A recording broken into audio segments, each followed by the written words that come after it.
This is Democracy Now!, democracynow.org, The War and Peace Report. I'm Amy Goodman. President Biden Tuesday signed into law the Inflation Reduction Act, the IRA, a sweeping $739 billion bill to address the climate crisis, reduce drug costs, establish a 15% minimum tax for large corporations. At a signing ceremony at the White House, Biden praised the IRA as one of the most significant measures in the history of the United States. This bill is the biggest step forward on climate ever. And it's going to allow us to boldly take additional steps toward meeting all of my climate goals, the ones we set out when we ran. It includes ensuring that we create clean energy opportunities in frontline and fence-line communities that have been smothered by the legacy of pollution, and fight environmental injustice that's been going on for so long. Despite Biden's high praise, many climate groups and Indigenous land and water defenders have criticized the package for including major handouts to the fossil fuel industry, which were added to win the support of the conservative Democratic West Virginia Senator Joe Manchin, the largest recipient of fossil fuel industry funding in Congress. The Center for Biological Diversity described the bill as a climate suicide pact. Among the concessions Manchin won was a side agreement to expedite fossil fuel permitting, including for the controversial Mountain Valley Pipeline. If built, it would carry 2 billion cubic feet of fracked gas across more than 1,000 streams and wetlands in Appalachia, including parts of West Virginia. Last week, Democracy Now! Spoke to Tara Houska, Indigenous lawyer, land and water defender, and founder of the Ginu Collective, after the law, or the bill at that time, was passing in the Senate. You've got a bill that, in order to get access to renewable energy dollars and investments up front, the fossil fuel industry has handed off millions and millions of acres of public lands, of waters, side project deals where you see the rolling back of bedrock environmental law, all of this just to get investment into renewable energy. I mean, that is not a climate solution. Mother Nature is not dealing U.S. dollars. That's my response. Well, for more, we're joined in Rosendale, New York, by Ashley Dawson, professor of environmental humanities at the City University of New York, author of People's Power: Reclaiming the Energy Commons, and a member of the Public Power New York campaign. Welcome back to Democracy Now! Professor Dawson, if you can start off by responding to the law. Many environmental groups also, while harshly critical of what could have been in it, said, if this is the best we can get, we should start here. Can you talk about the pitfalls, but also what you think can be accomplished under this new law? Okay, Amy, it's good to be with you. I'll start by talking about some of the positive sides of the law. It's called the Inflation Reduction Act, but it's basically a climate bill since it includes $370 billion to address the climate emergency.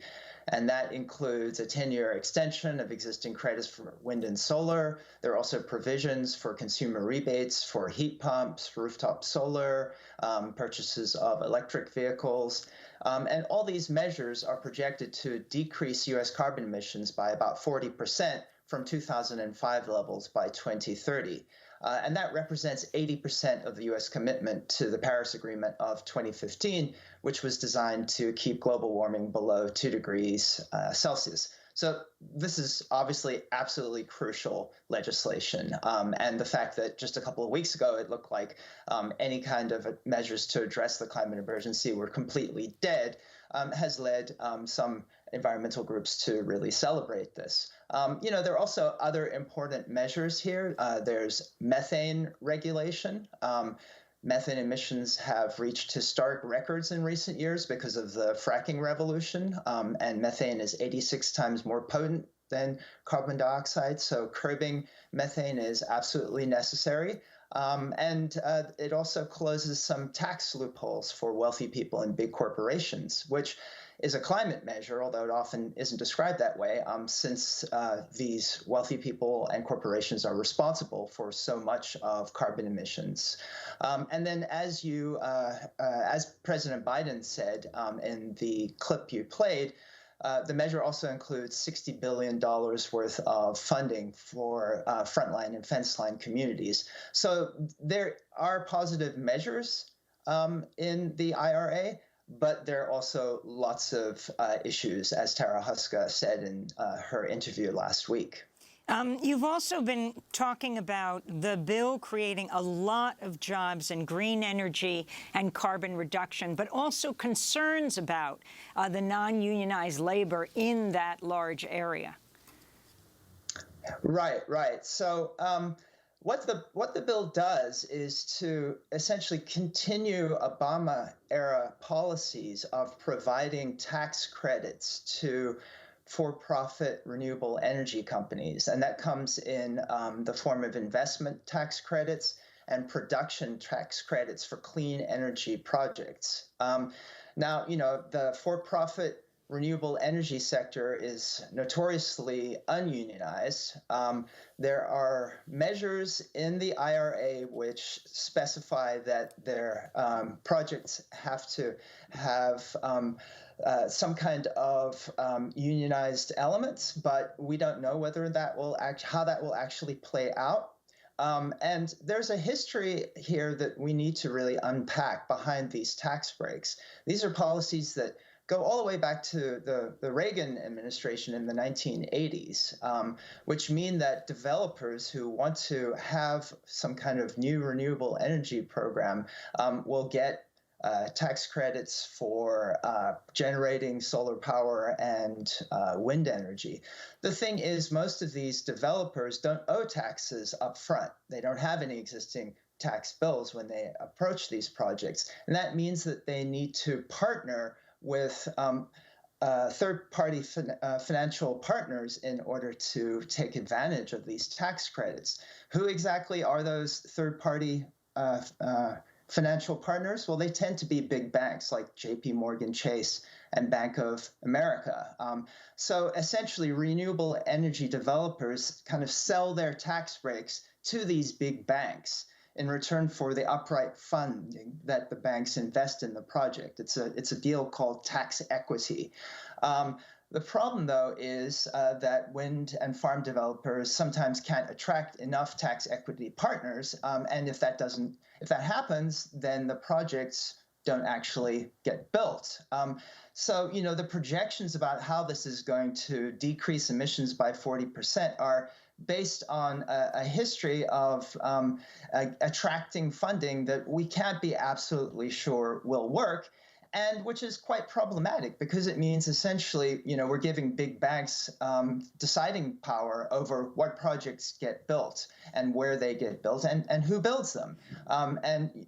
We feel at Public Power New York campaign that these decisions should be made genuinely democratically and projects should be built when and as needed, not depending on when they're going to make money for big banks. Let's end with that issue of public power. You wrote the book People's Power, Reclaiming the Energy Commons, and you're a member of the Public Power New York campaign. What is that, and how can that be unleashed in the country? Well, the Public Power campaign began in New York State because we looked at what this history of tax credits for for-profit renewable corporations had accomplished, and we felt that it really had not come through. In New York State, we only have about 4% wind and solar power, and that's despite over a decade of these kinds of policies, and despite the passage of a law in 2019 in New York State called the Climate Act that mandates a very speedy transition to renewable energy. So what we felt was that we need to have public power. We need to make sure that there's an entity which is democratically controlled, which can step in when market forces are not doing what we want them to do and what we need them to do given the climate emergency. So the Public Power New York campaign has put forward a bill which almost passed in the state legislature during the last spring session, which would mandate that the New York Power Authority step in and get the state to its renewable energy goals and The New York Power Authority is something that was created back during the New Deal era by Franklin Delano Roosevelt when he was governor of New York State. And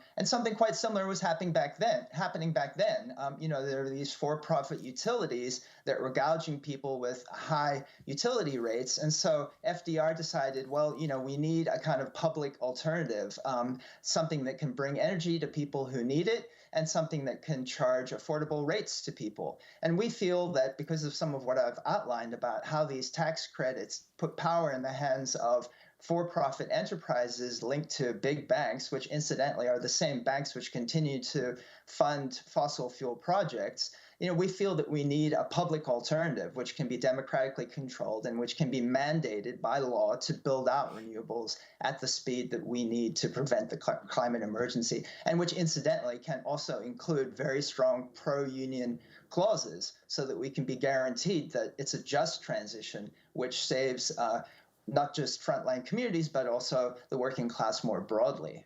Ashley Dawson, we want to thank you for being with us, Professor of Environmental Humanities at the City University of New York, author of People's Power: Reclaiming the Energy Commons.